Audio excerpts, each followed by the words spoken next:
What's going on, ladies and gentlemen? Welcome on in to the Brass Ring Media Podcast. I was going to fall asleep to that intro music. I know. Hopefully everybody's not sleepy. Normally I can come out of that little countdown and hit the open here with some energy. And gosh, I just feel like I might have to yawn. This is the Brass Ring Media Podcast. It's February 25th, 2025. Our Tuesday edition of the show. How's it going? Thanks for being here. I am Zach Haydorn, one of your hosts, and that is Tyler Sage, your other host. Tyler, good evening, my friend. Good evening. I will be accepting your soul at any point tonight. But besides that, it's good to be here. Yes. I don't know. I feel pretty relaxed after that opening. I might throw the old soul up for grabs. You can trust me. Yeah, I mean, you're not exactly. I would trust you with my soul. You're not exactly, Hollywood megastar, corporate overlord, The Rock, Dwayne Johnson. I mean, yeah. But hey, Cody's considering it. I guess that's what our biggest takeaway is at this point. He is considering going with the great one. There's so much to say. And so much to discuss about this Rock stuff that we haven't been able to pull back the onion on yet, because it all kind of went down on Friday. So we're going to give that a lot of time today on the show here. We're going to talk a lot of Rock. We're going to talk about Cody Rhodes' response to the Rock. We are also going to preview Elimination Chamber, which is coming up this Saturday. From Toronto, Ontario, Canada. So we have a busy show, and thanks so much for everyone who's tuning in. If you're listening and watching on YouTube, thanks for being here. Hello. If you are checking us out on Twitter X, thanks for being here as well. We've got our live chat up and running. E is in there with a little bit of a NXT play-by-play, so that's fun. Eddie, what's going on? Zach, hello. And we have our Brass Ring Media Gold member, Andrew H., joining us with some silly smileys and some emojis. What's going on, Andrew? Thanks so much for your support of Brass Ring Media. Sean is our other Brass Ring Media Gold member. We could not do this on a weekly basis without them and all of our Brass Ring Media members. So thank you. We'll talk more about Brass Ring Media membership here in a little bit. But let's get into some business. Let's start this conversation on The Rock. He announces on Thursday night, that he will be making his triumphant return to WWE on Friday. Now, we talked a little bit about this appearance before it happened. What would The Rock be up to? Is he going to be in character? Is he not? I think a lot of our predictions, Tyler, came true. He was, except he kind of is back and forth. He's final boss character. He's not final boss character. He's a guy yucking it up with the audience through sing-alongs. He's also the guy that's, calling people STD names in the front row and yelling at them. He's dark and twisted, but he's out there announcing that WrestleMania is heading to New Orleans in 2026. It's like, man, he's all over the place. So I ask you this, and that is a rundown of what happened on Friday, pretty much. Rock came out. He revealed that WrestleMania is going to be in New Orleans. He then called out Cody Rhodes and said that he wanted Cody Rhodes to be his champion. He wanted Cody Rhodes to kind of join him, and he wanted his soul. And now he's waiting on that answer, and he's going to get that answer at Elimination Chamber. So before we get into the different kind of stages of our conversation here, I just want to know what you thought about The Rock's appearance from an execution standpoint on his part. Was it too herky-jerky? Was it exactly what he was going for, you think? Is he just a confused performer right now without a compass that points north? Where were you at as far as what he sounded like and how he was? Yeah. So big picture, and then I'll get into your actual question here. I think if what happens at the pay-per-view is really good, this is kind of a moot point. Where they can be like, hey, here's the plan. all that stuff, right? If he takes that coaching, etc. But the, promo itself was a roller coaster ride in more ways than one, from a storyline perspective, from a what the hell's going on here perspective, to a, started out with him announcing it, New Orleans is getting WrestleMania. And then I thought it was over, and I was like, well, that sucked, and we're not going to exactly what I predicted. And then, he gets into it. Cody comes out, back and forth. What did the Meltzer report say? Like, someone said he's changed character more than Big Show in one yes in his whole career. So, which is hilarious. As I love to reference that bit of WWE history of Big Show turning left and right. That is a common go-to on our show here. So, yeah. So it wasn't me that told Dave that, though. For what it's worth. But it was bad. It was, I think, who had it here? Someone had a pretty, was it Derek, his comment. I kind of tend to agree with that, of like, it was bad, but like, I'm intrigued to see where it goes, right? For example, like, I don't care about the metaphoric soul of Cody Rhodes. I care about like the character soul, and like, is this a way for him to turn like him and The Rock is his manager, and that's how he turns heel? And like, Cody Rhodes has been primed to do what John Cena did not do, and you would think like, hey, maybe he's got to be aware of that. Like, when the babyface run is over, he can be Hulk Hogan '96 and like go on a crazy run. If The Rock's backing him, if I'm Cody, that's a way for me to stay relevant for another 3 years easily and challenge like that Roman Reigns like stigma, not stigma, but the aura of Roman Reigns. It'd be like the big bad that everyone's got to be, and The Rock can't wrestle a lot, but he can be his, associate and be in a lot of stuff. So all of that, if this is like post WrestleMania and it leads to that, like, double thumbs up that this is the starting point, and maybe The Rock invented it in this scene, is what the WWE documentary will tell you, whether that's true or not, right? But for what it was confusing, and the characters all over the place, and he's 3 different people at the same time. But if you look at the final boss portions of it and edit it that way, I am open to it. But besides that, it's a total mess. And if this was Braun Breaker, if this is Logan Paul, if this is anybody, like, we're gonna hammer them for it. So I think it's been a pretty appropriate response of people just like lambasting Dwayne for this one.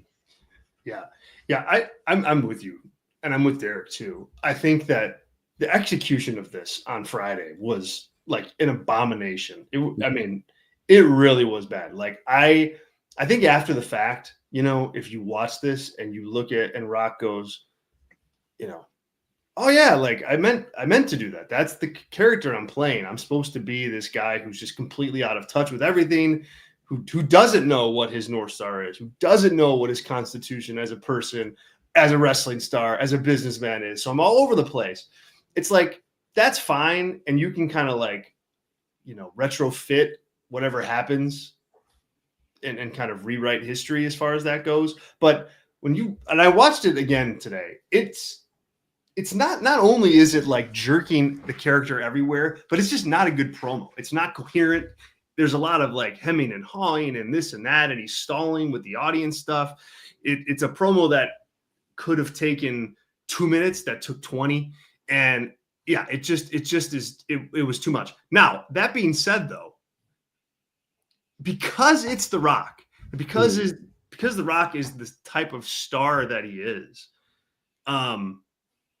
he does bring a renewed interest into this WrestleMania build, just because he's The Rock. And so, like, The Rock, even at his worst, which I think we pretty much saw on Friday, can also generate some pretty compelling material because he is such a big star, which is why it's important to have big stars, because that you don't have to hit home runs every single segment.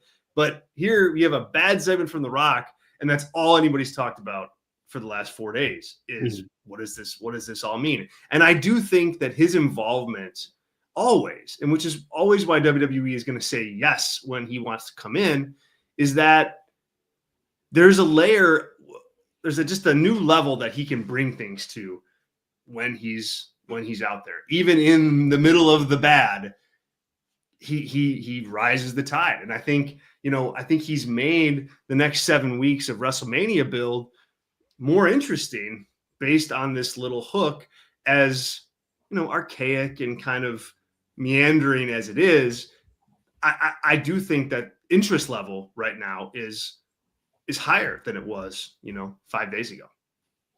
Yeah, for sure. And we'll see where it goes. And again, it all kind of ties to Saturday and see what happens.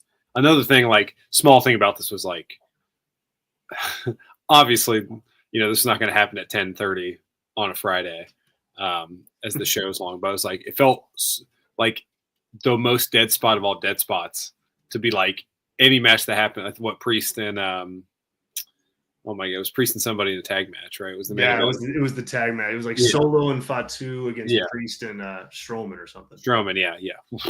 Yikes! Like that was my thing. It's like when are we getting back to 2 hours for this thing? Because like this is not helping anything, and this is pretty worthless content right now. Yeah, for sure. Let me hit some comments on this and in the chat, because definitely I'll read Derek's comment because I think it does a nice job of encapsulating what we're both saying. Derek says here, Rock's appearance on Friday was a good example of how something that is bad can still be interesting. His appearance grabbed attention and created conversation, generate interest. Interest is better than apathy. Yeah, absolutely. Well said.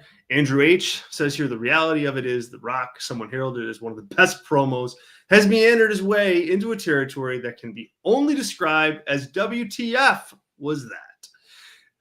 Well said. Eddie. Two in a row too, right? This and the NXT promo. Yeah, and the NXT one. Yeah. And I mean, the Netflix one, at least it was pretty buttoned up, but it was still worthless. Yeah, yes. Yeah, the benefit of this one was that it wasn't worthless. It was poor in execution, but it wasn't worthless. Yeah. Eddie says here, Zach, The Rock was all over the place, but I did have a good idea of what he was trying for. He was going for what Vince tried to make Austin when he was champ. Yes, we're going to talk about the merits of that, but yes, I do think that's what he was getting at. I don't think he was, asking for his soul like the Undertaker would. It was metaphor for just, his. I would say also like The Rock is basically Vince McMahon without Vince McMahon there. Like a guy who can come in and do whatever he wants, and it more often than not has sucked. And no one can tell him no. So outside, like none of the outside the ring stuff, but inside the ring stuff, it's weird that he's kind of filled that role. Yeah. It is kind of weird that, because he has like unchecked power. He's got unchecked control. Let's see. Let's go to some more stuff here. Andrew H. also says here, the good news is WWE is good enough to clean this up.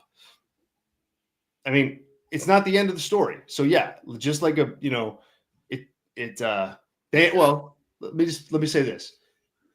They have a chance to clean it up. They also have a chance to make it way worse than it already is. We'll get into that with the chamber preview. There's some ways where this WrestleMania is looking real soft, real quick. Yeah. So. E says here, if Cody says no, then what about Cody versus Rock at Mania? Cody doesn't seem bothered with who wins the chamber. Yeah. It doesn't sound like Cody. It doesn't sound like Rock is wrestling at WrestleMania based on reporting that's out there that I trust from Wade, from Sean. Yeah. It doesn't. He's not getting hurt and missing to be the lead in Marty Scorsese's. Yeah, right. That's not going to happen. Like The Rock, if like anything in his life, because he has everything, but he would choose winning an Oscar or the idea that he could win an Oscar for acting over anything right now. So the thought that he might win an Oscar, I think. Yeah, he won't, but people. This is like not Oscar talk, but people love think of Brendan Fraser a couple years ago, right? Yeah. Like a much maligned actor and does like a thing, and that comeback of the year sort of thing helps actors win awards like that.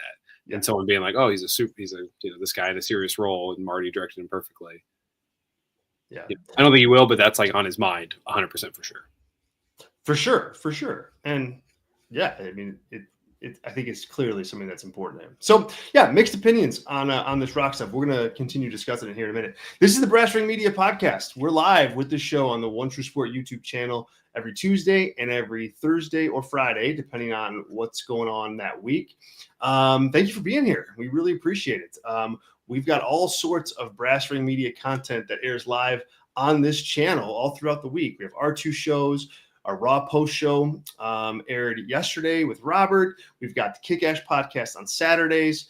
All of that can be watched live right here all throughout the week. If you miss it live, you can obviously catch it on the channel, but also you can download it as a podcast, as an audio podcast. We do have a Brass Ring Media podcast feed. So those of you who are out there wondering where you can get this stuff while you're on the road or on the go, that is where you can do it. So make sure you jump in and do that. E is asking here in the chat, is Robert doing an Elimination Chamber post show? He is. So you can make sure to check that out on Saturday night as soon as Elimination Chamber is over. We also offer Brass Ring Media membership. It would be great for you guys to head over, check out what we offer for our members. We offer pay-per-view and PLE review shows. We offer member-only podcasts once a week, access to our Discord community, which is constantly hopping with not just wrestling talk, but just life talk, sports and movies and all sorts of stuff. So, and other odds and ends stuff along the way for our members. It's only $4 to become a member. You can try us out for free. Now is the perfect time to do it. It's WrestleMania season. We'll be busy trying to provide our members with the best, most comprehensive coverage of everything as we can. Also, we got AEW Revolution next week as well. So it is the best time to try us out. We're on Patreon. Patreon.com/BrassRingMedia is the way to find us. Once again, it's only $4 a month to join. Your first week is free. It's on us to try us out. So hopefully you head over there and do that for WrestleMania season and beyond. As far as tonight goes, as I mentioned, the chat is open and it's hopping. Let's see who else has joined us since I opened the show. Anthony just popped in. Zach is here. We got a super chat that we can get to from Zach in a minute, which we'll do that. So thank you to everybody who's in the live chat. Super chats are open. It is how we keep this show on the road every single day or every single week. If you're able to drop us a super chat, it helps us out big time. We really appreciate it. We'll make sure to get to all questions, comments, topics throughout the show here tonight. So thank you in advance for that. Any contribution can help. All right. Let's keep going with some of this Rock stuff. And I ask you, what's going on with The Rock? A guy that's known for his talking. He's an actor. He's, charismatic. There's something missing from his performances out there right now. The last 3 times we've seen him. And it's really jarring when you think about how much fun it was to watch him last year in the role that he played at WrestleMania and in the lead up to WrestleMania. So I've got a theory on this. What's yours as far as what the heck is going on with The Rock and why are his performances bad when, typically he's not known as a bad guy from a performance standpoint on the microphone? Well, I hope I don't steal yours. If I do, I guess great minds. But I think you can look at, 2000. What's WrestleMania 27? Is that 2010? April 2010? March 2010? Is it 2011? Yeah, 2011, I think. Yeah. So, let's say January 1st, 2011 to today, right? That is 14 years, give or take. There's been different versions of The Rock that's been on television. And the version that has been the best, maybe a little overdone at times, but is when he's engaged and has a match to wrestle, right? The 2 matches with Cena and the tag match. Every other time he comes out and is a little loosey-goosey, not caring as much about what is the direct point here. And this is probably a hybrid, right? There's stuff with this promo that is good. There's stuff that's really bad. But I think it all comes down to being engaged and knowing you have a match. And when he doesn't have a match on the books and he's maybe a tertiary character in that manager role sort of thing, he's not as locked into getting it over because he's not the one in the match that's selling out the arena, etc. Would be my assumption here. It looks like that's yours too, the way you're nodding. So. It's part of it. Part of it. I also think that, and I won't repeat that, although I agree.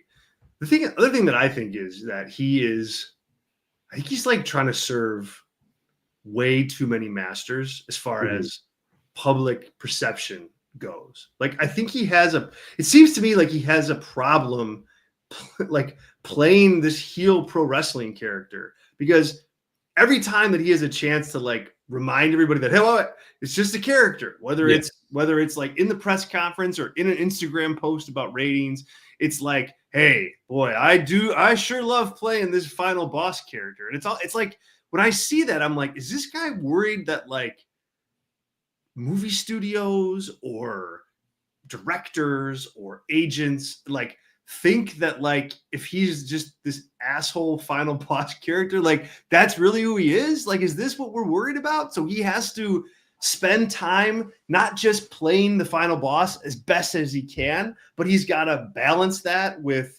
caveats of, but I'm doing this, but I'm not really that. I'm like, and I just think that there's a lot of that going on too, where he's like, they want him, like, Ari Emanuel wants him to be the spokesperson guy of WWE. So he's got to play the final boss, and he's got to like make sure that everybody knows it's just a character. And then in the same time, he's got to go out there and, present like he's all excited and happy because WrestleMania is going to be in New Orleans next year. It's like, dude, say no to something. You're the most powerful guy there. Like, just be like, nah, I'm just going to do this character, or I'm not going to do the character and I'm just going to be spokesperson guy.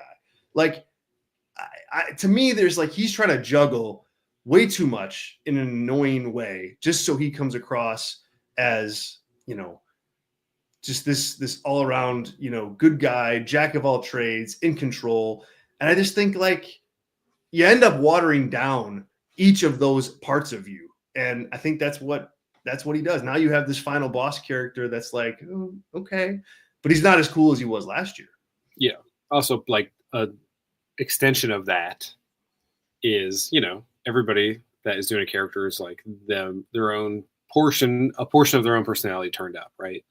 And I would not be surprised if Dwayne Johnson thinks that his fans, maybe not wrestling fans per se, but if some of his fans that are not wrestling fans see a clip of him, saying he's going to slap the syphilis out of somebody's mouth, he's worried about how that's going to play when he goes on the Kelly Clarkson show. Right. And like, I think you got to give humans credit that like, if you say something in a wrestling ring, it's a character. We all know it, but like he's got a PR team of people who are just uber safe with everything. And that's part of it too. And he also probably thinks most people can't comprehend characters, right? Like he can, is my guess. Yeah. And then all of this, hovers around the reality is that he's out of practice. Like he can't work a wrestling crowd the way that he used to work a wrestling crowd. I think as he went on, like last year, for example, look at that first promo that he cut to the last one.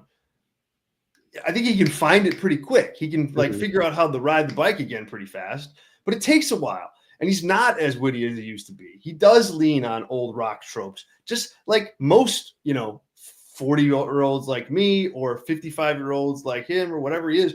Like, just lean on stuff that like, my nephews can't understand or don't care about. And they're just like, what did this guy just say? Like Rock has that. He's, and so I think that, you ball all that up and you just inherently have a situation where the wrestling angle and the wrestling storyline just comes second to, whatever the Rock feels like he has to do from a perception standpoint. And I think that's, I don't know. I just think that at some point that's going to get real old if it hasn't gotten there already.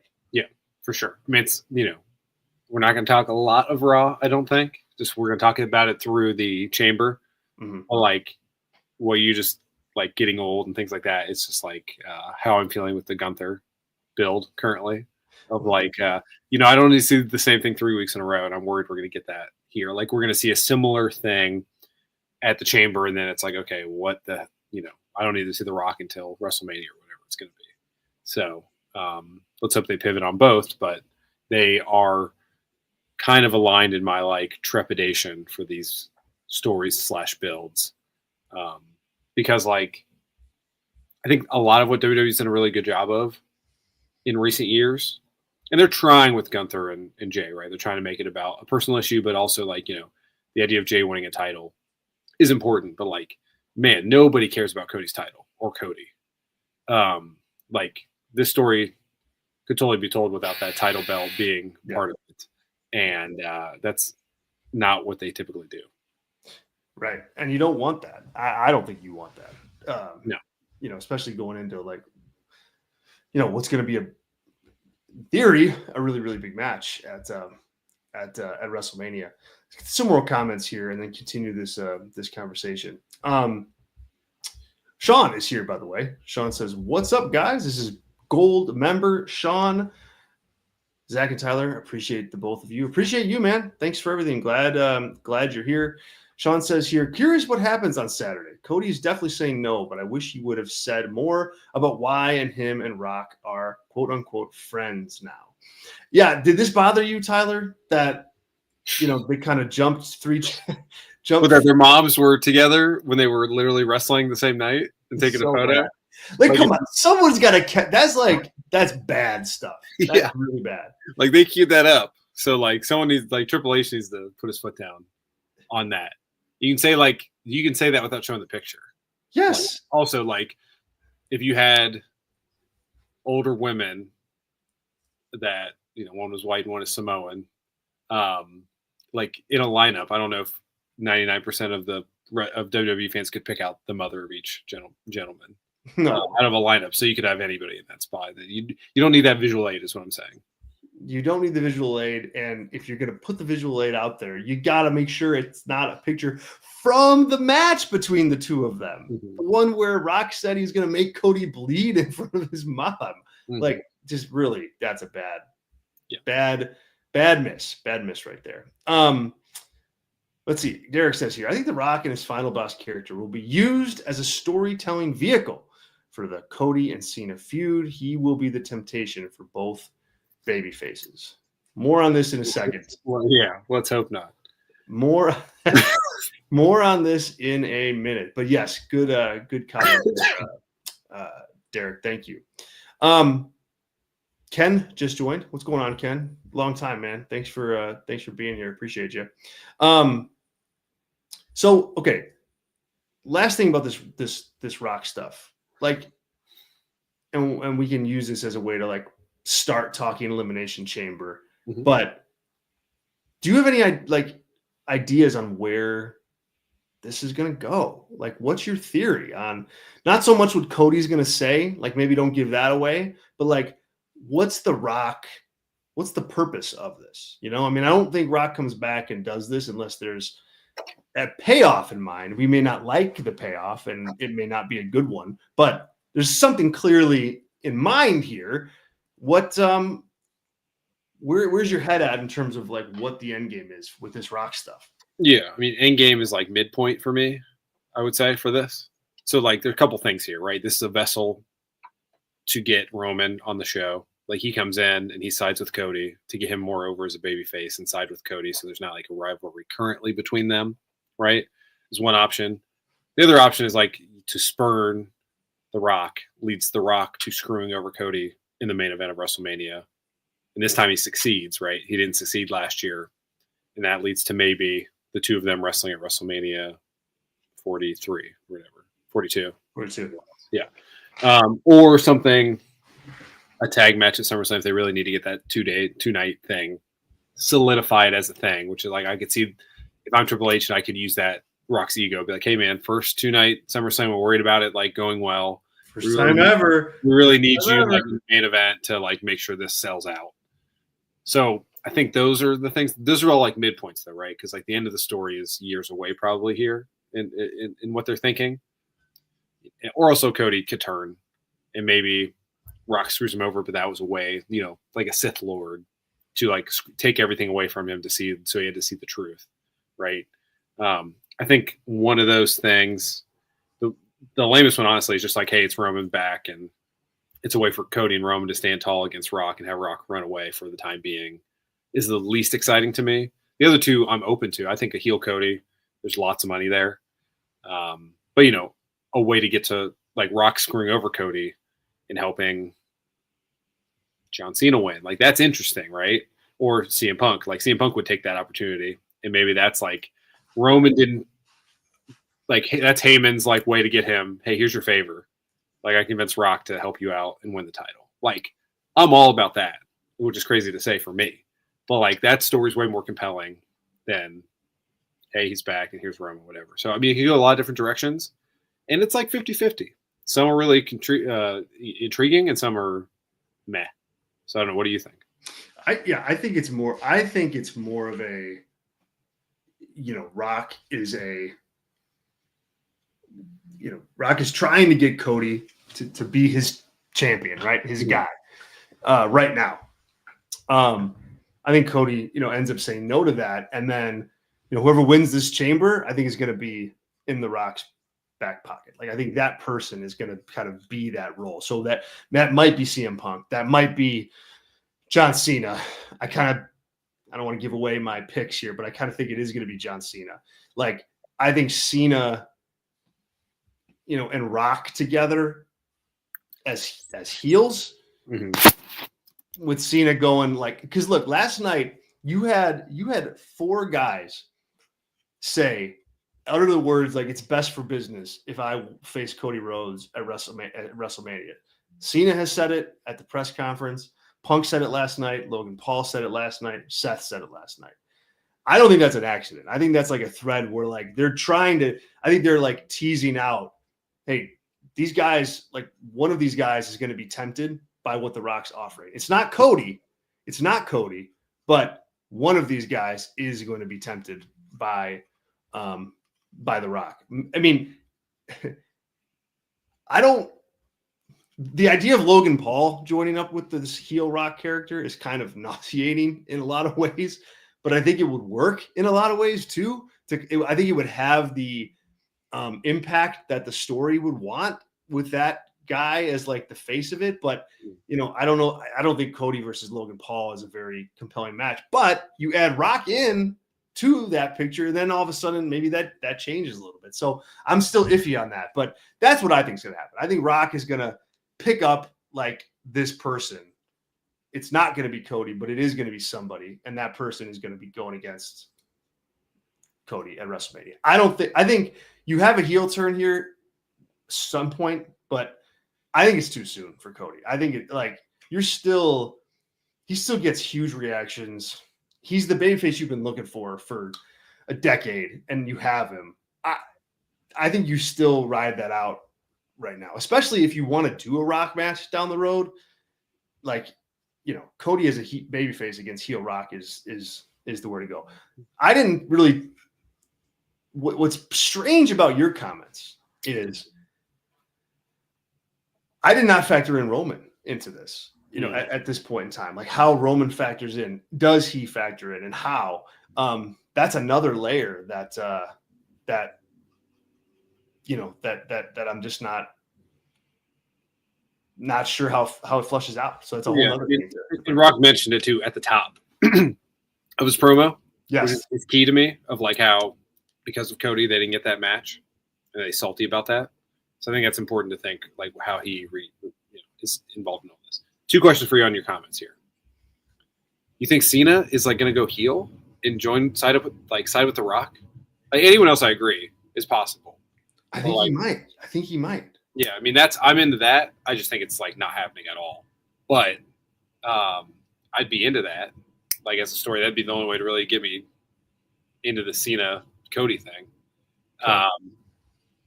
The second thing on the Cody aspect, right? Who are like let's say from like 1990 to present, right? Let's say, is that modern era? Is like that time frame? What 1990? Yeah. Okay. So that's like your time window. So 35 years of wrestling. Okay.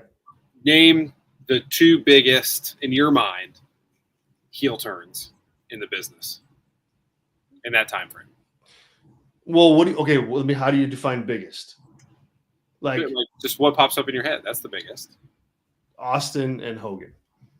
Okay. Austin at WrestleMania? 17, 19. Yeah. Okay. Austin at 17. And Austin at 17 and Hogan at Bash at the Beach. Yeah. And like a third one is Rock at Survivor Series. I think that's it. I think that's a unheralded huge heel turn that wasn't huge at the time, but like looking back is really big. Okay. But to give you two, it's awesome. Yeah, because mine, which is why I asked this, because obviously Hogan is there, right? It's in the consciousness of everybody of a certain age. Yes. My other one is Seth turning on the Shield. I think that's like a huge moment that like ushered in the modern era. But like let's say Cody turns heel at some point early, like you're saying. I think it's in this range of 5 or so turns that when you think of heel turns, it's a huge, massive thing. So that's when you always want to do a heel turn, like just like they did with the Shield. The Shield was hot as babyfaces at the time, and then they stopped it. Like that's where it has most impact. So to that end, I think you're on the right page. Yeah. So either way, in like the two examples, Derek agrees with you. Hogan obviously worked tremendously for business, right?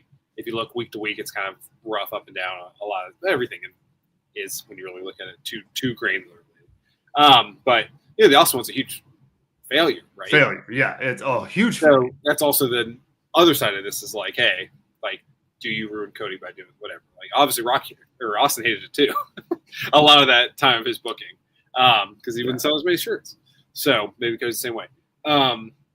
Yeah, those are just two things I had from your. Yeah. So I want to get to some chat here real quick. Let me. Sean says here, and this is in regards to Cena. Why would he turn heel on his farewell tour?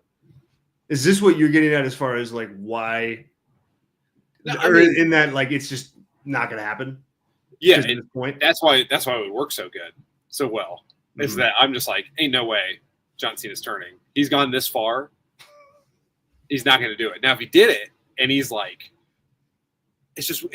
Here's the thing. Like, I just don't see him being like the acolyte for The Rock on his final tour. Like, if I'm Cena, this is like the one time I'm like, really? Like now you like? Yeah, but like I'm going to turn now and I'm going to win the 17th title as an underling for The Rock. Like that's a no for me, brother. Like if I'm John Cena, that's why I just don't see it happening in that way. Now, like, could Cena win and Drew and Rock come in and screw over Cody, and Cena's knocked out and he gets up and he's like, oh, okay. Like, and Cody's stumbling at the turnbuckle and Cena hits an AA and wins. Like, yes, I think that's a way to protect both characters. And then can Cena be pissed and be like, nope, it's Monday. It's the Raw after WrestleMania. Cody and me main event. This is BS. Rock's not allowed to be there. We're going to do this fair and square. And then he loses. Like, that sucks as a story. But like to defend the Cena character, that's more likely what I would think would The happen. thing is, though, I mean, look, it's like I almost don't believe the words that I'm saying, but okay. I love it. But it's like the Cena's going to be in a big match at WrestleMania. I think that's like almost a guarantee at this point. Now, what do you classify as a big match? I don't know. Is Cena and Drew, a good mid-card match? Is that big enough? Like, I don't think so. Like, I think when Cena goes out there and he talks about 17th world title at WrestleMania and it being best for business, to me, like, you're going to pay that off in some way.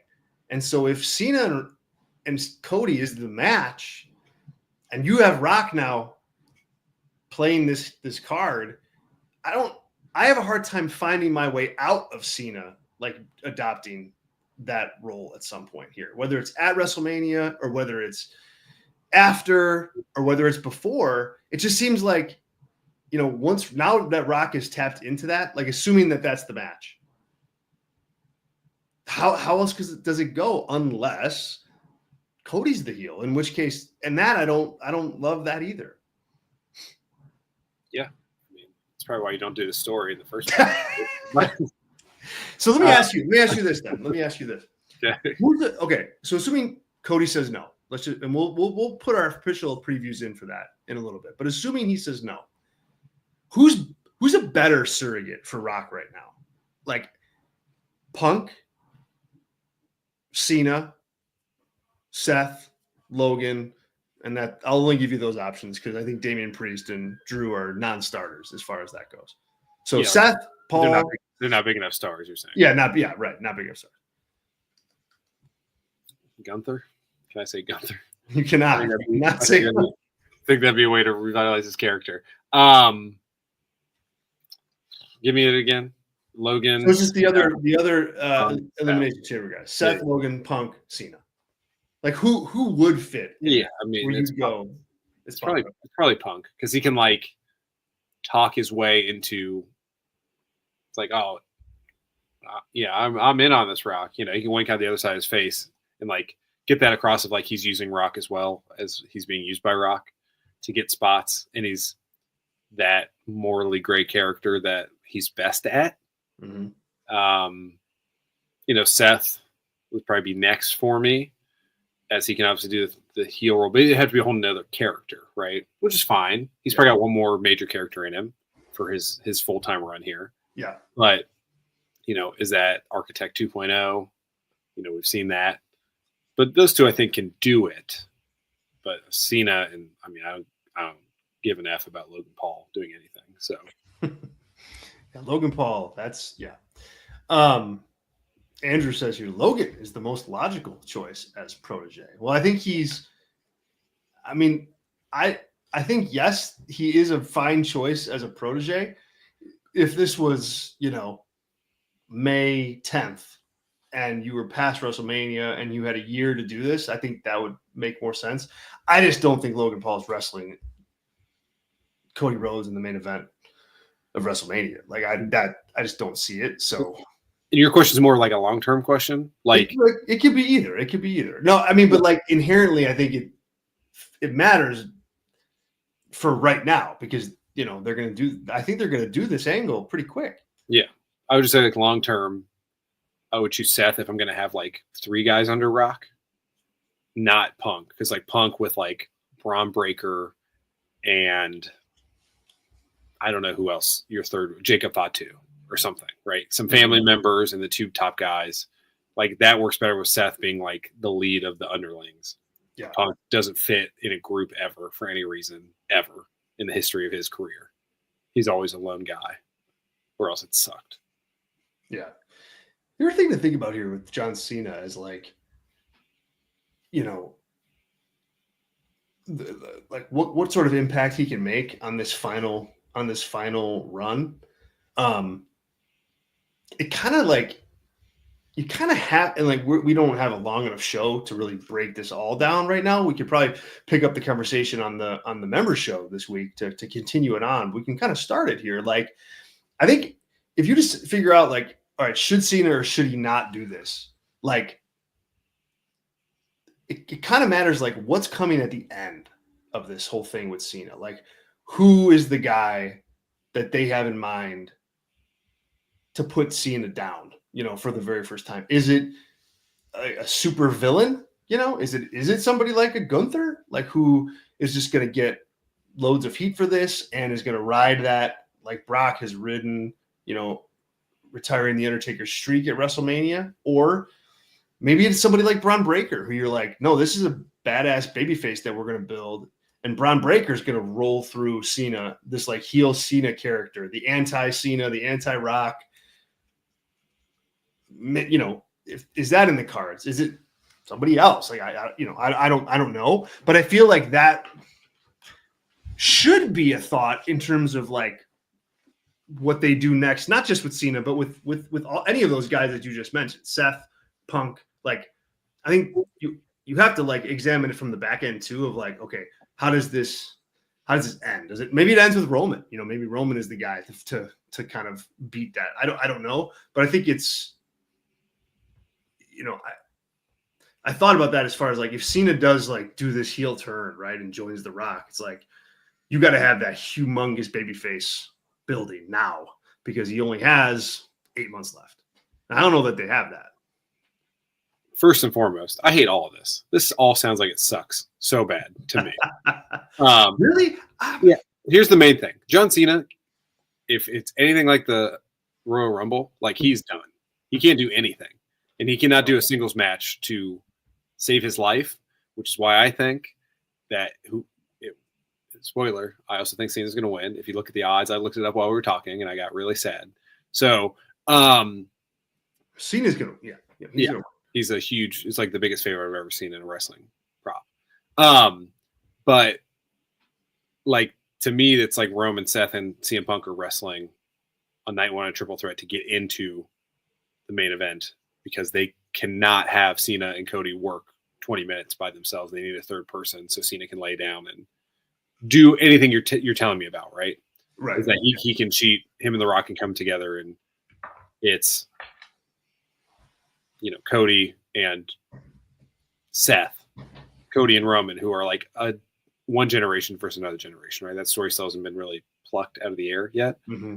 But like, here's the thing about all this. Like, this all sounds cool on the fantasy booking aspect of it. Like, yes, would 24-year-old Tyler be salivating at the mouth for a heel John Cena that cannot be stopped and the next babyface of the next generation comes down and puts him down? Yes, that would have been awesome when that was literally Dean Ambrose or Bray Wyatt or Dolph Ziggler at a certain point we thought was that guy, right?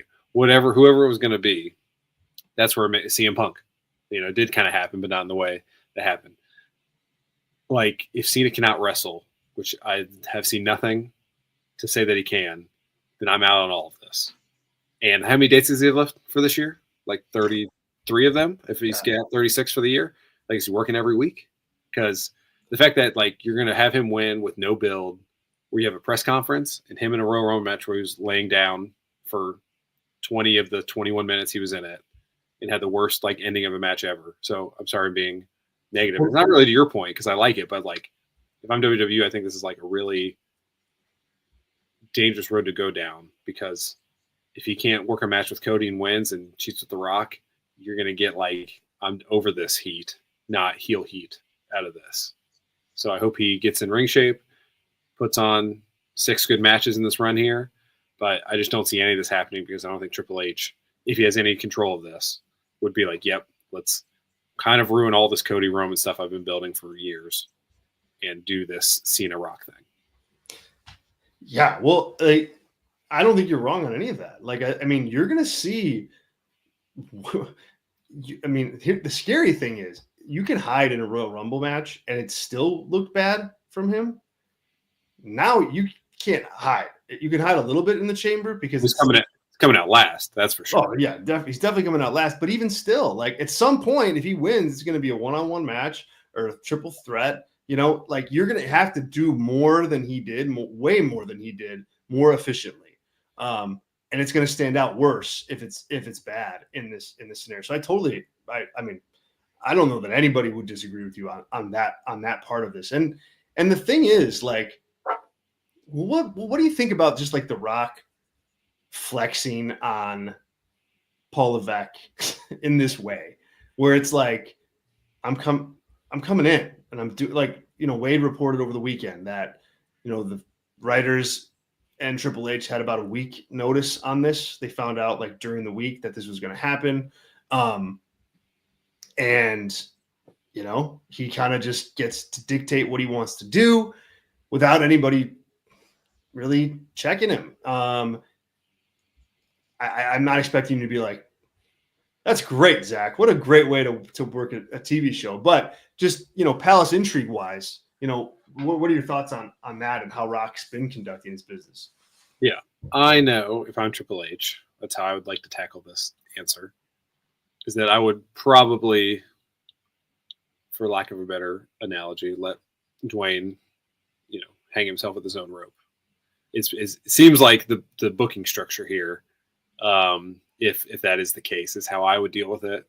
And I'd be like, well, cool, that WrestleMania sucked. I appreciate Rock's input for, we've had a hot product since the pandemic ended, and now we have this absolute garbage that we have in front of us, and now I got to fix it, right? Seems to be how Triple H would deal with that on an interpersonal level and a professional level. But yeah, it doesn't surprise me. Rock's buddy with everybody, and has no real power, right? But he's buddies with the guys who have the real power. And when the guys with real power think that he is the most important guy, correct, like that he's the biggest guy. Yeah. So when, like anything, right? That's like a whatever. What's a Ted Sarandos, right? The Netflix guy. Yes. Probably thinks that whoever. Rock. Yeah, but he probably thinks, whatever. In his movie department, David Fincher is the most important guy because he's the biggest auteur that he has an exclusive contract. But it's really the most important person is the person who's the program director. I forget her name. She books all the, her team finds all the international shows that you can make into English version that are popular because you've taken them, and has your schedule of here's the reality show, here's the rom-com, here's this. That person's way more important than one Marty Scorsese movie every 5 years. But that person thinks okay, well, this is the feather of my cap, and this is why I got to keep this person happy. Yeah, and that's exactly what's happening here. Yeah, it is, and obviously Triple H is the most important person in the company for anyone that actually knows what's happening. Like everybody here knows. Right. I think it's fascinating because, and I think hanging with your own rope is a good way to put it, because, The Rock can be talented. He can have his pulse on the right things. And so, right now, I think we're sitting here kind of analyzing what happened on Friday. We're analyzing Cody's response to it. But it may work out great. Like last year's thing, I know you didn't like the match, but the build for all of that was really good once they got it on the right track. Mm-hmm. Same thing might happen here. But to your point, the more out of touch you are, the more masters you're trying to serve, the more you're trying to juggle, the more you're trying to be 3, 4, 5 different characters in a single promo. The harder it is to land the plane, right? You just have too much, and so eventually you won't. And we don't know if this is that yet, but it might be, and we'll have to see. We'll have to see where they go. Hello to Sports Talk with Austin. Thanks so much for joining in. Appreciate. Good to see you in here again. Let me see the chat here. If I'm great university or city of Louisville. Looks like so. Yes. Let's do the super chat and then we'll preview Elimination Chamber. This is from Zach. So Zach, thank you so much. Also, once again, I want to thank our gold members, Sean and Andrew, for their contributions to the live chat as well. But Zach super chat here says, WWE has done a great job getting away from heel authority figures. This would be a step back as it gives me corporation/authority vibes. What say you, Tyler? Is this too close to that? Yeah. Did you have it on the screen or is that just me? I just put it up.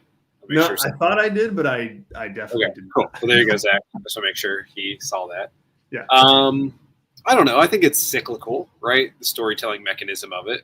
If done well and done with a purpose, I'm fine with it, right? But if Tama Tonga is the 8 to 9 o'clock on SmackDown liaison for the authority that The Rock is doing, and he's ruining the life of the Motor City Machine Guns, then I'm out on that, right? But if it's only, the first 15 minutes of Raw, the top of the 9 o'clock hour on SmackDown, whatever, right? If it's the key stuff and it's got to focus and it's, hey, we're building to, hey, the Cena final match, can anyone stop him? Whatever. Even though, I don't really care about that. Because he's going to walk out as a champion and they're just going to do a tournament. Anyway, if they're building to big-time matches, then that's fine. But it is a lazy mechanism in general in pro wrestling. And Triple H should know that you can kind of overdo it and it can lose its effectiveness. But it has been 10 years since we've had a true, big-time authority figure story in WWE. Yeah. You hit the nail on the head, man. If it's good, I think it's worth doing. But it has to be good. But just like anything else, you could have good authority angles. You could have bad authority angles. You could have good non-authority angles and bad non-authority angles. So I think if it's done well, I think it's okay. But if it's not done well, then obviously you're going to have issues. But it's not because of the fact that it's an authority angle. It's just a matter of, is it good or is it not good? I will say here, the issue, well, we'll save it for that. I'll save that for the Elimination Chamber preview. Yeah, they did just announce on NXT that at Roadblock, which is the next NXT special, it is going to be Julia against Stephanie Vaquer. Both titles on the line. It's in New York, in the Madison Square Garden Theater. That's a pretty big match for that show, with WrestleMania weekend soon after. I'm a little surprised that they went with that, but definitely going to want to watch that one for sure. What does that tell you? In my opinion, they don't have Becky post Mania, so let's get another talented woman up here in Julia. Seriously, yeah, that's what that tells me. But who knows? No, it might. I mean, seriously, like I mean, they just put the secondary title on Stephanie Vaquer 2 weeks ago. So, yeah, and they just, they just created this belt like a couple months ago. It's. I seen Mercedes to do a one-show spot and get 2 more belts to walk. There you go. Well, I mean, she already made Vaquer's career, so yeah. So might as well get those belts as payment. Might as well get the belt from. That's the soul. Hey, you sold your soul to me, Stephanie, to go over here. So yeah. Okay, let's preview Elimination Chamber. Well, Sean says here. Oops. The chats are coming in so fast. I can't even click on them fast enough. Sean says here, man, I love the sound of that. As far as Vaquer and Julia goes, yeah, that's a money. That's a money in ring. Like if you love in ring wrestling, you're gonna want to catch that one for sure. All right. Thanks, Zach, for the super chat. Really appreciate it. Let's end the show here with an Elimination Chamber preview. There's not a ton of matches on the card, but the 2 Elimination Chamber matches are long ones. So let's start with the women's Elimination Chamber match. We've got Liv Morgan versus Bianca Belair versus Alexa Bliss versus Bayley versus Naomi versus Roxanne Perez. The winner of this match is going to face the WWE Women's World Champion, and that's either Rhea Ripley or Io Sky. Last night on Raw, Bianca Belair and Naomi lost the women's tag team titles in the main event, which was a very good match, by the way. If you saw women's tag and decided not to watch the end of the show, go back and watch it. It's one of the better women's tags that there's been in WWE in the last 8-9 months. It was really, really good match. And Raquel flexed her back, I think, at some point. I think she maybe flexed her back. Yep. Oh God, I lost. I lost my train of thought. You think they're back there like, hey, make sure she flexes her back? Clearly, if I was a girl, I'd be like, hey, Raquel, you know what you should try and do? You should turn to the camera and flex your back. I mean, this is that entrance is straight out of Vince telling Finn Balor all those years ago, hey man, smile when you're walking to the ring, and he just looked like the biggest doofus, just smile, whatever. All right. I think this match has been built better than the Royal Rumble was, as far as giving time to winners and giving time to building some stories within the matches. You've got Bianca and Naomi, their tag team partners. The Jade Cargill situation kind of looms over all of this. Roxanne Perez is a newbie. Alexa Bliss just came back. Liv Morgan's the former champion. I think that there's not as much star power in this as there is in the men's match, but I think they've done enough here to make this intriguing. The problem is there's not an abundance of winners where you're wow, yeah, I really want to see Rhea against this person or Rhea against that person. I think there's one that comes to mind, and that's why I'm going to go ahead and pick this woman to win, and that's Bianca Belair. That to me seems like a WrestleMania worthy match. Belair isn't saddled with the tag titles anymore, and now she's kind of open to go after this. I don't I'm not advocating for this option. Like, I just don't think, like, Bianca Belair to me has spent a lot of time talking about the tag team titles, being a tag team partner with Jade, being a tag team partner with Naomi. She's got this whole other storyline going on. So I think it'd be odd to put her in a title match with Rhea. But if all that other stuff leads to like a Bianca Belair heel turn and she's in this spot and Rhea kind of gets to be the one to vanquish her in the end, I think that's a pretty good spot for Rhea Ripley. So to give this a thumbs up, we have to like fast forward to the end to see how it goes. But it's the only WrestleMania match that I see here in this mix, so I'm going to take Bianca. Yeah, this is weird. It's like, I know they wanted to like, they didn't love the reaction between Charlotte and Rhea, or Charlotte didn't love the reaction between Charlotte and Rhea. So then that was like pivoted, but that should still be the match in my opinion. And like this roster is set up to take on Tiffany Stratton. And like, yeah, good point, man. Yeah. It's just so weird to see this. And like one of these people is going to like just lose to Rhea, which is like certainly where I am currently on this. Which puts Bayley perfectly in the window, because have her and Rhea wrestled a match at like baby face. Yeah, I mean, whatever. Who cares? I mean, Bayley can. God, I mean, Bayley can. I'm not saying that's my pick, but this is like such a roster that is set up to like take on Tiffany Stratton, in my opinion. And then they like pivoted for some reason. Here's the thing: like, would you like the story wise? Would you rather Bianca and Rhea or finish this Bianca Jade thing? Because like I think it's better for Bianca to be like 1-on-1 versus Jade, solidify herself as a heel, and then take on Rhea Ripley at like SummerSlam, when she's like established as this badass heel, as opposed to doing it here and like maybe winning, but having it being kind of weird and not really, there's no chemistry between the two currently. Cause like, you're not going to wrap this Jade thing up. Like, is that Jade coming in? I don't know. That's weird. Beyond that, like, to me, it's like, do you give it to Roxanne and she gets a win and then gets beat cleanly? And that's like, hey, you're young, but man, what a start to your career. You're the longest thing in the Rumble. You won the Chamber and you had a big WrestleMania match, right? Because I know Triple H and WWE love her in that way, and that's possible. Beyond that, like, Bayley's the third option, but that's like, Bianca's clear to me, but it doesn't make any sense for like what story they're obviously telling. Yeah, no, right. So no, it doesn't.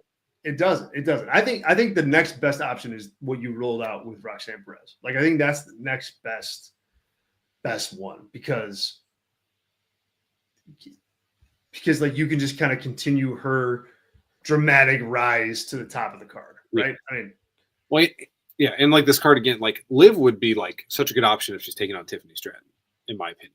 Like, yeah, but like, you know, now it's Rhea, so we'll see. Maybe something will happen where Charlotte just changes because she's a heel. It's like, no, I'm taking on Rhea actually, and they like flip that later. So like, that's always on the table, because like, also, who cares about that? Talking about stuff that didn't work on SmackDown. Oh man, that whole Charlotte thing has been like, you thought the Rhea thing was bad, like her just like standing over Tiffany, and like she's gonna be there at this match watching Nia and Candice, right?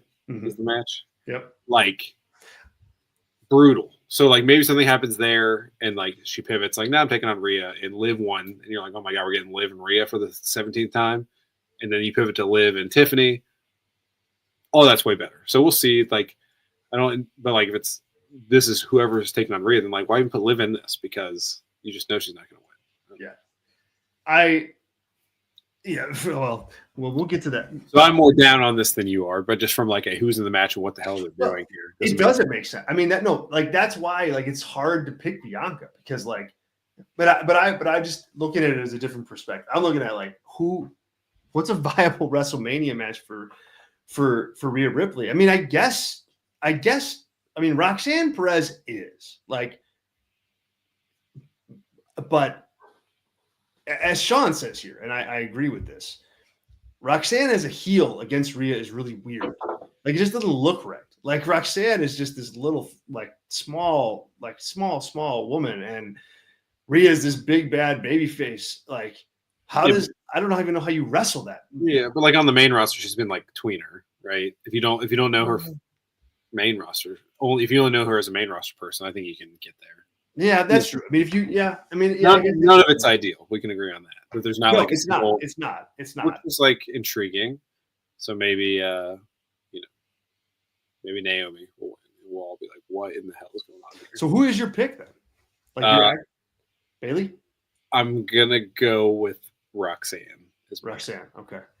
Oh man, I love that pick. I like that pick. You're gonna beat me on this show because of that. We'll Mark my words. All right. Let's talk Sami Zayn versus Kevin Owens unsanctioned match. It's the feud that will never end, but a feud that I don't know that I want ever to end. Like, it's pretty compelling stuff. I loved the sit down promo with Sami last night. I thought that was like one of the best things WWE has done on Raw since moving to Netflix. Like, I thought that Sami was like real sympathetic and real likable, even though he was like super transparent and like how dark his mind has gotten. Like, all because of this Kevin Owens thing. Like, I went to Kevin's house ready to like destroy him, and then I just ended up chatting with his mom, and I came out of there like, just who am I and who's Kevin? How do we get here? And I'm paraphrasing, but I thought he was emotional. I thought it was just I thought it like sold the gravity of the match, and like the ending line of like, this isn't going to end well for either of us. It's not going to go well. Like, I thought was like a cool way to sell, the unsanctioned stipulation that, kind of just is silly. You kind of have to like turn your brain off for that to make any sense. But if you stipulate to that, I thought that line at the end by Sami was really was well done, and like encapsulated kind of like the intensity and the level of danger and the level of violence that we might see. So I give this a really big thumbs up. I am having Sami win if it's me, for my money, because a couple different reasons. One being, I think Randy is going to be brought back into the fold here. He's got beef with Kevin Owens. This is a way to do that. But more so than that, even if Randy's not coming back, if the feud is going to extend and it's going to go another pay-per-view, I think Kevin Owens has to be the one to like drive that, to continue to pull Sami Zayn down to him and down into like the depths of hell with him. I don't think another match between them works if Owens just wins. And if they're not going to do another match, then, the good guys got to win too. So I think in any scenario you draw up, I think it's better for Sami to win, and I think he will. Over to you. You know who would be a really good disciple for The Rock? Either of these guys. Or both of them. But Kevin would be great. KO, yeah. Yeah. So that's all I've been thinking about since you've laid out all of this here. Here's the thing, like, it's more clean, right, if you have Kevin Owens and Randy as your WrestleMania match. Yeah, but then what does Sami do, right? Yeah, I don't know. So it's like, even if he wins or loses, it seems like, what is he doing? So to me, the most important thing is like, where is the Sami character at the end of this? Because I don't think there's another match between these two anytime soon. So is that like Sami goes so deep to win that like him and Kevin are cool, but like Sami realizes what he's got to do to win, and therefore he like sells his soul to The Rock out of nowhere, and like he's the guy who like tries to win the title from Cody. That would be great. Yeah. Like, that's like a SummerSlam main event I'm jacked for. It's like, that'd be hard because like, where's SummerSlam this year? Minnesota. Oh no, that's 2026. It's in New York. Okay. MetLife. Okay. So like, it doesn't really matter where they are, but like if you have face Cody and heel Sami with The Rock, like, I think people are gonna be cheering for Sami to win that. So like, but that's like, I don't know where this goes. So because of that, I think it's easier for KO to lose and have his match with Randy, because Randy can come out after if KO like attacks Sami after losing whatever. But like, this match is going to be awesome. It's easily the best match on the card. My most anticipated match on this show. I don't really think it matters who wins, which like usually is a big negative, but I just want to see what happens with Sami after this. And I don't necessarily want him to be a heel, but him being the babyface that is like happy to be there and like gets close but loses, I'm over with. I want him to go to that level where he can actually win something big. He's the only guy on the roster that hasn't won a world title that it seems strange that he hasn't. Of everybody on that roster, KO's got the one. So that story with Sammy, like if Jay gets it before Sammy, that seems weird to me for like the path that their careers have taken. And like, is that a way for Sammy to get pissed too? That Roman. Yeah, well, I think it is. I think that's Jay, a match next year or this year. So like, or Sammy and Jay, that's like a SummerSlam match too. And that's like Rock. I just think like Sammy's a good acolyte for The Rock, man. So like if he goes to a way where he finds what he has to do to win and it's evil, I think that works. A lot of people in the chat. Well, first of all, Sean says here, KO is so great in his heel role. He just makes anything work. He does. Man, it's impressive. You just hand that dude anything. Same thing with Sammy. Like they're both like pillar employees because of that. And Sports Talk with Austin is suggesting Sammy versus Karrion Kross at WrestleMania.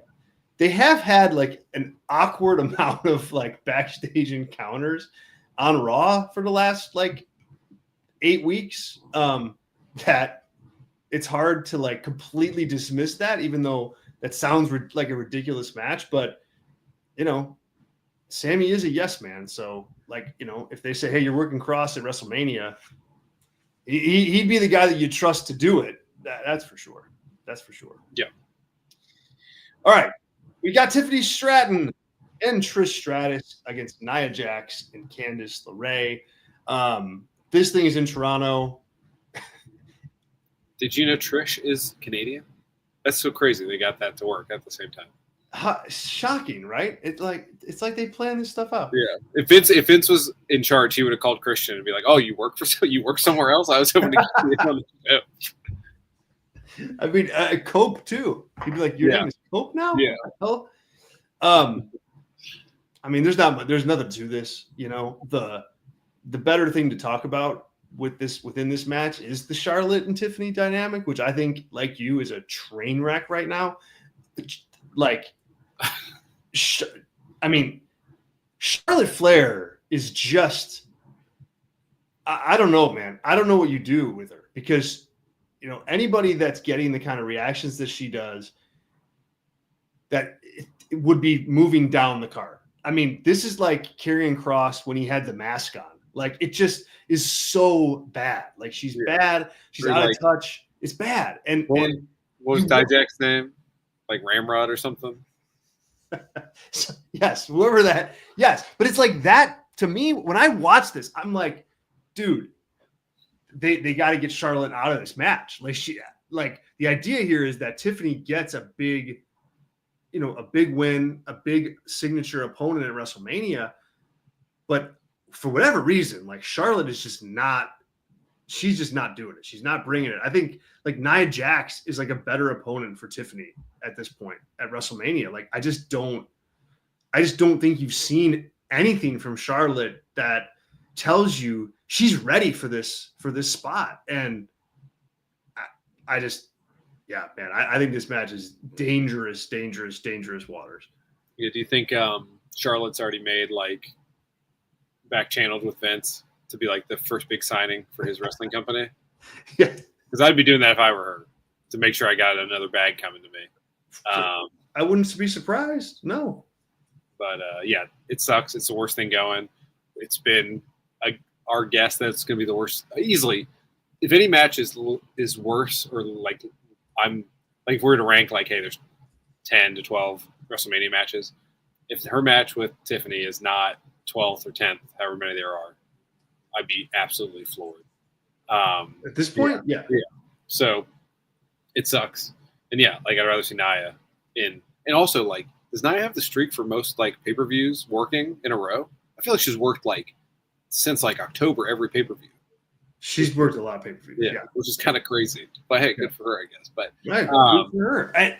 But I mean, like her thing, like it's simple and it works. The Charlotte stuff just isn't. It's not working. Andrew says here in the chat, Charlotte needs to play the role of Cersei Lannister in order for this to work. Entitled, evil, and cutthroat. Yeah, exactly. Instead, she's kind of trying to be like smug and like just like, like she's almost like she's trying to play a baby face to Tiffany, but she's the worst baby face ever. And so is Tiffany. Like Tiffany is not likable in this at all either. So it's like there are these two just terrible mean girls who are just like going at it. And it's just like, okay. Yeah. I think if Charlotte maybe stood there more and just like kind of stared off in the distance, maybe put her arms to the side like this, I think that would really help her character out. Oh, and spin right when definitely. She's got to spin. Yeah. Walk slowly, look at the camera with no emotion, but just look at the camera. Be a celestial godlike character, which is what she's definitely going for, which is not working. So we got this match. It's Nia, it's Candice against Tiffany and Trish. I think we both agree, Tiffany and Trish. And let me see, Candice doing the job. Am I right on that? No. What? Yes, Candice doing the job. Hey, good for the Candice and Johnny family. Both are in the absolute worst dead spot match in back-to-back pay-per-views. So shout out to the Gargano-LeRae family. As I always say, I hope the checks are big this month. I really do. Yeah. All right. All right. Official picks here. Cody Rhodes is going to answer The Rock. He's going to do it on the show. Last night on Raw, he kind of, opened up on his thought process as to whether or not he's going to say yes to The Rock or not. I was more okay with what he did last night than I think some others were. I think, when somebody offers you that, good person, bad person, whatever, like you're going to think about it. I think that's like a normal thing to do. It doesn't mean that you're going to say yes. And I don't think, wherever you land, if you land on no, just because you considered it, I don't think it makes you, any less of a good person. So I was more okay with that. I think this is a resounding no. I think it needs to be Cody has to be thinking right now of like, okay, the angle here is that I'm saying no. How do I do this? How do I perform this so that I can come across as like an alpha that's on Rock's level? Now, that's impossible if Rock's going to no sell it. Like Rock should do some work and sell for Cody once he tells him no. But Cody and The Rock, like too often, Rock just comes across as like as a alpha and Cody the beta guy. And I think you want to like try to pivot that if you're Cody here. I don't know if he can do it. I still think he's saying no matter what. But to me, if I'm Cody, I'm like, I got to get in front of a mirror. I got to figure out a way to present as on this guy's level because I haven't been able to do so up to this point. Yeah. He's got to hit that his soul is the same soul of the WWE universe. There you go. Right? Like something like that. And he's got to like look the part too. He can't wilt out there. Like he's got to find like, I think another level to go. Yeah. Like they believed in me. I believe in me, not to do John Cena thing, but like, he's also got to like physically get an altercation with The Rock. Yeah. I think a slap in the face would be really good. Yeah, through a table. Would be really good. Yep. Rock can take a table bump. Like Cody should rock bottom Rock through a table. Yes. And Rock should pull out, and like that's the impetus for like I'm gonna ruin your life. Like you should have sold your soul. You're an idiot, and now you're the final boss's target, and you never know I'm gonna come. That's a way to him to retain some heat, and then he gets a guys and tries to screw over Cody in the main event of WrestleMania again for 2 years in a row. That would be cool. Like, obviously not that exactly, but also producer note here. They should totally talk before this. And I don't think that's a Cody issue. I can see Rock being like, now let's do it out there, kid. Like, oh my God, it's like such the old school way to do this. You need to really have an outline. Here's the 5 beats. We'll work it out in between with like, the feedback we've gotten from this. And like, if it is to be believed that Cody did stand up for his spot this time last year, or a little more than a year ago, it's time to do that again and maybe talk about that a little bit too. Because Rock mentioned it, and that's also another way for him to look alpha. Is like, I stood up to you, and like you run this company, but guess what? I got the spot. I earned it. Whatever. All that. Now I'm holding this. Yeah. I'm holding this, and not a fake belt that You know, you begged to hold this belt while you had a fake one made. You know, all that sort of stuff. That's the way to get back at it. Yeah, 100%, 100%. So, yeah, real interested to see how this goes. See if The Rock can and maybe Undertaker's there because he was the equalizer in the match. Like for real, like maybe Undertaker comes out as like stops Rock, whatever. Like that's a decision they decided to make that made no sense at the time. Yeah, it still doesn't. But maybe you can be like, hey, he's also the soul of WWE. Is Undertaker, right? And like, if Cody's going to sell out, whatever, that sort of stuff. Yeah. So I'm picking. Cody says no. Or you got on that too, or you? Yeah, I mean, Cody denies turning heel, I guess, is what I will say. Yeah. Okay. All right, and then we've got what I think will be the main event, the men's elimination chamber. It's CM Punk versus John Cena versus Drew McIntyre versus Logan Paul versus Damian Priest versus Seth Rollins. Winner is going to face right now Cody Rhodes for the WWE Undisputed Championship at WrestleMania.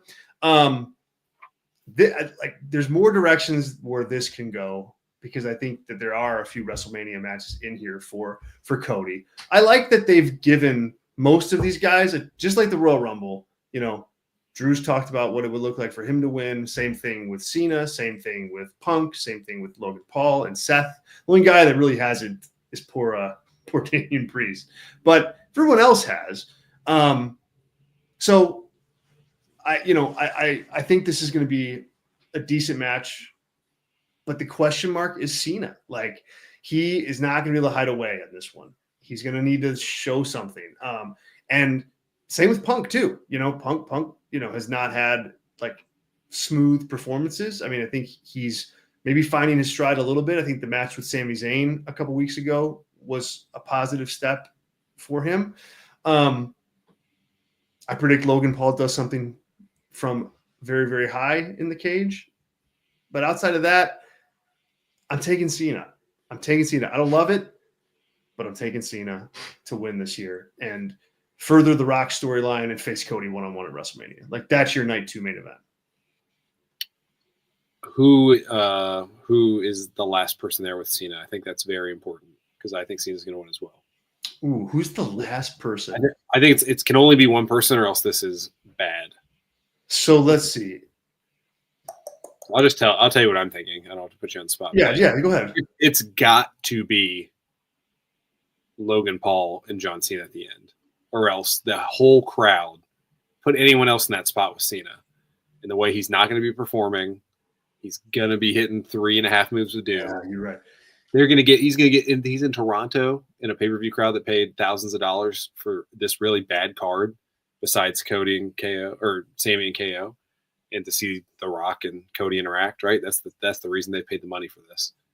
Like, if it's Punk, if it's Drew, if it's Seth, Cena wins them, we're in like 2010, 2012 range for like boos on Cena. That is probably not the plan. Hey, maybe that helps the heel turn. Right. I was just about to say, unless he's already kind of saddled up with The Rock at that point. Yeah. But yeah, so I get what you. Yep. I think that's important. I also think it's absolutely everything I've been negative on tonight about this story. If this leads to CM Punk's WrestleMania being against Logan Paul in some middle of the card match, oh my God, that makes me so happy that he's in like the worst storyline ever. I would be so happy, man, against CM Punk for that one personally. I mean, I don't think you can totally rule that out at this point. No, because there's only so many slots. So. Yeah, they can do Seth and Roman can have their story. And that makes sense. And that's like for where CM Punk has been, like to be him and Logan Paul in the third match on Saturday. And that's like, well, I'm right back where I was. Time to be real classic Punk here in about grumpy. Months. Yeah, grumpy Punk's coming hard. Grumpy Punk. So, yeah. No, you're right about that. Yeah, like the only, but it is interesting, like, because, like, all right, so who, someone's going to pin Punk, I mean, is it Seth that does that? Like, does he get a win back because he pins? Well, yeah, Punk Logan threw him out and if he pinned him. or you can have Logan do it, but then like I don't know, man. Punk. All right, Punk. Here's what we want you to do. We want you to lay down for Logan Paul so that he tossed you out the Royal Rumble. He's gonna beat you here. But then you're gonna have a mid-card WrestleMania match with him. Yeah, so that's what I'm saying. Like that's like more possibly that's more on the table than Punk winning. That's more likely, in my opinion, to happen than Punk is going to win this and face Cody 1-on-1, right? Oh yeah. So yeah. I know that's like that's out there. I mean, unless The Rock coming in like shook things up and put Punk in that spot, like as like corporate Punk or something. I just don't see that. I don't see. Mainly, I don't see what John Cena does if Punk gets put in that spot. Yeah, so. Yeah. It's just like funny how things change, but Cena goes over Punk and everyone's pissed about it. It's like can't escape the vortex. No matter what, WWE. It's Rock and Cena again. Yeah, like so cold, man. It would bring my heart joy and pain at the same time. Yeah, man. Wow. I think John Cena's gonna win. He's gonna pin Logan Paul. Yeah, official pick Cena. Okay. Couple last few chats here, just because I want to. This is about back to the Tiffany Charlotte thing, and Sean, our gold member here, says Tiffany and Charlotte can be a great match. They just don't need to do moonsaults. The character is where the badness is. Yeah, totally. Like look, if you put these two in a ring and you did this on an indie show, I think they could have a heck of a match. They're both super athletic. And Charlotte can be very good in the ring and work, stiff, and Tiffany's coming along fine, and I think she can hang with Charlotte. That's why I think the match is something that you kind of go, okay, yeah, I'd want to see that, or like I'm willing to see this play out, but the rest of it is just a total epic disaster. Like none of it is working. Neither one of them is likable. They aren't doing the job well when they're in the ring doing these angles. The angles don't make sense. Nobody's behind Tiffany. Nobody's behind Charlotte. It's a disaster. So a great match, yes, but to your point, Sean, it's not going to be as great of a match to overshadow all that other stuff. Yeah, if WrestleMania is one night, I think their match would be on SmackDown. Yeah. I mean, the only reason it wouldn't is because it's Charlotte, name value only. But it doesn't have it doesn't deserve to be on the card. Right Get 7 minutes then. Yeah. Yes. They. I think if Triple H just doesn't care, and they're going to do this match and whatever, they're going to get Charlotte a 15th win or whatever the hell it is. But if he cared about this, he'd be like, "Wait, we got to pivot. Like we got to do something. Like this, it's not working. It's not working." All right, there it is, guys. Elimination Chamber. We will be on the air with a PLE review show over the weekend for Elimination Chamber. So if you want to check out our thoughts on the pay-per-view after it's over, become a member. Head over to Brass Ring Media on Patreon right now and sign up. It's only $4 a month. You get those PLE shows. You get one for Elimination Chamber. You'll get one for Revolution next weekend, and then of course WrestleMania looms in the distance there. So give it a go. Go ahead, Tyler. I was just saying looms in the distance. I was like, ooh, looming. Yeah, sorry. Looming in the distance. WrestleMania 41. Patreon.com/Brass Ring Media is how you can sign up. We'd love to have you. It's been awesome to get some new members from our partnership here with One True Sport. And if you thought about giving us a go, try now. It's a good time to do it. But once again, it's patreon.com/Brass Ring Media. We'll be back on Thursday or Friday. We're not really sure yet. We got to just check schedules. But later this week, we'll focus primarily on AEW since we were exclusively talking WWE here. The one thing, let me just hit this one last thing, Tyler. It's on my list. Mainly it's because I want to be a completist. And the news came out today. And it part of this report was deemed fake. But Vince McMahon potentially looking at starting another wrestling company news dropped first with that Fox was involved. They came out and were like, no, we're not. It doesn't mean they're not, but that's how they're presenting. You make anything of this? Who reported it? It was good question. It was not the big three. It was like a wrestling blog. It wasn't like a Variety or anything like that, like a real No. Yes. Yeah, I mean, so it's uncorroborated. Yeah, sure. Some Vince's assistant DM somebody. It was like, "Hey, can you delete this?" They're like, "Yeah, cool." Sure, definitely, yeah. Yeah, so I think it's at least one-sided that it wants to happen. So this is like, I look at this news and I'm like, well, yeah, of course. Sure he does want to start up another wrestling company. It doesn't mean he's close to doing it, or it doesn't mean that he will. So yeah, I would say, if you're going to do it with Fox, they're Fox Broadcasting, Fox News, and the regional Fox stuff is the stuff that Disney doesn't own when Disney bought it, and the ties between our current government and Fox are obvious, right? Mm-hmm. And Vince's wife is in the cabinet. So if it's going to be any broadcasting partner, it's probably them to start. And they're probably not as worried about the backlash or the negative PR that would happen. As like that, isn't he done not being investigated anymore? Wasn't that like a news story while I was gone? Anyway, we don't have to get into that. Yeah. But it makes sense too. Again, current administration, Justice Department, etc. So the state of New York is probably going after him still, but not federally. So that's correct. The federal investigation is over. Yeah.